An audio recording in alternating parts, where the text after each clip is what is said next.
Piny owacho yango ni gidhi nyime gi chenro mar gero kar gas kata kar kano gas mar tedo Mombasa, gino mageto duoko chien nengo mar gas kendo neno ni jopiny mathoth oyudo e yo mayot gas e kinde ma gitedo kode. Jagoro mongirore mar migawo mochung' ne weche mag modhi e pachoka Mohamed Liban koni okang' mar gero kar gas no geto duoko chien wach mar tiyo gi yien kata maka ni mar ng'ado yien bende ketho alwora. Jatelo no ne oloso changamu e Mombasa bang' timo limbe e kambi mar Kenya Petroleum Refineries Limited kama gino no dhi e nyime kendo bende ne oluorore e kembe mamoko mag gas ma bende tiyo kanyakla gi piny owacho.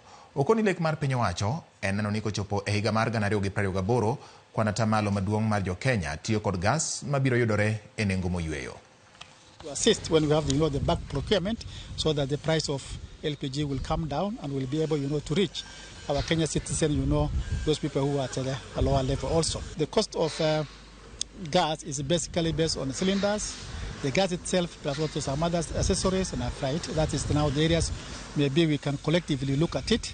So that already we have above 12 million Kenyans who are not on LPG. Either they use partially LPG or they use charcoal for the firewood, including our public boarding schools, also the prisons, also the hospitals, NYS, and also the police.